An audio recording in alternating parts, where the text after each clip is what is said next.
Jindal stainless और ESAB में, ESAB India जो भी स्टॉक का नाम है, जिंदल स्टेनलेस और ईसैब इंडिया में पब्लिक की होल्डिंग 10 से 12% की है। इससे आपको क्या समझ में आता है? प्रमोटर की और एफआईआई की, डीआईआई की होल्डिंग ज्यादा है, इसका मतलब स्ट्रॉन्ग हैंड्स में स्टॉक ज्यादा है। इससे क्या समझ में आ रहा है आपको? देखो श्वेतांग जी ने बढ़िया बात बोली, उन्होंने कहा कि पब्लिक के शेयर्स बिकवा दिए और प्रमोटर और एफआईआई डीआईआई ले रहे हैं, इसका मतलब कि कंपनी अच्छी है। इसका मतलब तो यही समझ में आता है, यही समझ में आता है। ठीक है। अच्छा एक और चीज, अब देखिए जैसे मैंने ये दो स्टॉक के नाम बताए, जिंदल स्टेनलेस और दूसरा कौन सा, ईसैब इंडिया, वैसे ही आपको एक और स्टॉक का नाम बताता हूं। अब उसमें कितनी स्टेक है ये सब मेरे को याद नहीं है, ठीक है, लेकिन बताए दे रहा हूं। आरपीजी लाइफ साइंसेज अच्छा स्टॉक है, फंडामेंटली अच्छा स्टॉक है, ठीक है, तो जाकर के इसको देखो। एक स्टॉक हम लोग पहले डिस्कस कर चुके हैं कोर डिजिटल के नाम से, वो एक फंडामेंटली अच्छा स्टॉक है जो अच्छा प्रॉफिट बनाने वाली कंपनी है। एक स्टॉक अच्छा है टिप्स म्यूजिक या टिप्स इंडस्ट्रीज, जो भी नाम हो, उसमें भी प्रॉफिटेबिलिटी कंपनी की बहुत ज़्यादा है, अच्छा स्टॉक है। ठीक है, इसके अलावा आपको एक और इंपॉर्टेंट बात बताता हूँ, जा करके चेक करना पड़ेगा। देखो मेरी बात पे केवल बिलीव मत करना, जा करके चेक करना क्यों मैं अच्छा कह रहा हूँ, रीज़न देखना, फिर वीडियो के नीचे आके कमेंट करना कि सर आपने बोला था कि ये साहब अच्छा स्टॉक है, उसका रीज़न ये है कि केवल फंडामेंटल, केवल एफआईआई की या डीआईआई की या प्रमोटर की होल्डिंग ज़्यादा होने की वजह से अच्छा नहीं है, और भी रीजन है जिसकी वजह से, देखो ये तो सेकेंडरी एक सिंबल है, सिग्नल है कि भैया इनकी स्टेक बढ़ी इसमें, लेकिन एक्चुअल में बढ़ी क्यों? भाई ऐसे थोड़ी ना आलतू फालतू स्टॉक में वो लोग अपनी स्टेक बढ़ाने लग जाएंगे। बात समझ में आ रही है?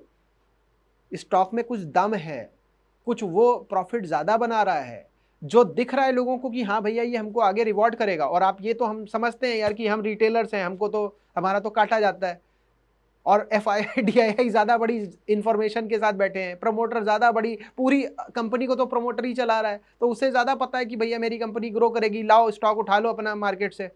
पहले आईपीओ लेकर के आया, लगा कि नहीं यार गलती कर दी, आईपीओ लेकर के आया, लाओ पैसा वापस खरीदो स्टॉक को। तो ये अब हो रहा है अगर उसमें, तो आप खुद ही देखोगे। अभी बीच में हम लोग ने दो स्टॉक देखे थे, पीएनसी इंफ्रा और जी आर इंफ्रा, दोनों में आपने देखा 6% और 3% का स्टेक था।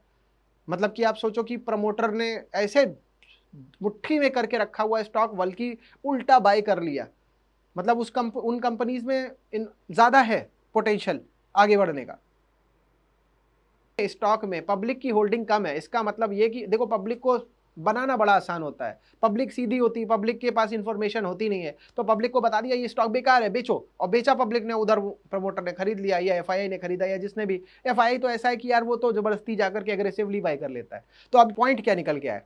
पॉइंट ये निकल के आया कि अगर हम देखो, हम वो उधर का जो डेटा देख रहे हैं, आरओई, रोस और पी रेशियो, वो तो देख ही रहे हैं, लेकिन अगर हमको स्टेक दिख गया कि कम है पब्लिक का, तो शायद हम सीधा वार वहीं से कर दें, जो कि शायद हमारा टाइम बर्बाद हो रहा था, वो टाइम भी हम बचा ले जाएंगे।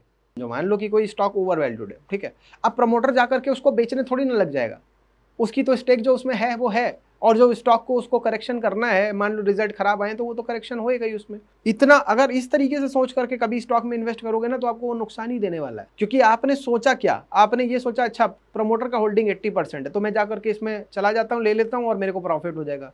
ये आप क्या सोच रहे हो? देखो आपने अपनी एडवांटेज से जीत लेने की कोशिश नहीं करी, दूसरे की कमजोरी या दूसरे की एडवांटेज से लेने की कोशिश कर रहे हो, उससे काम बनेगा नहीं। मैंने क्या बोला थोड़ी देर पहले, वो सारे ब्रांड फेल होने वाले हैं जो परसेप्शन बना करके सेल करने की कोशिश कर रहे हैं। लोग जैसे ही थोड़ी सी लोगों को लगेगा कि नहीं यार ब्रांड में कुछ नहीं रखा है, तुरंत वो फेल हो जाएंगे। आज की तारीख में प्रॉब्लम ये कि ब्रांड पे ब्रांड बनाते चले जा रहे हैं, और लोगों के अंदर वो जो शोबाजी वाला सिस्टम आ रहा है, उस वजह से वो प्रोसीड कर रहे हैं, प्रोग्रेस कर रहे हैं। जहां ये अंदर समझ आ गई कि नहीं भैया हमें ब्रांड नहीं पहनना यार, हमारा ये सिंपल वाला कपड़ा ज्यादा अच्छा है, या सिंपल वाला जूता ज्यादा अच्छा है, वहीं पे सारा फिर ब्रांड का जो ये क्रिएट किया हुआ हवा हुआ है ना, वो सारा खत्म हो जाएगा। ये जो फिल्म स्टार को उड़ा करके उठा करके कुछ भी एड वेड में डाल दिया जाता है, वो फिर सब हवा खत्म हो जाएगी।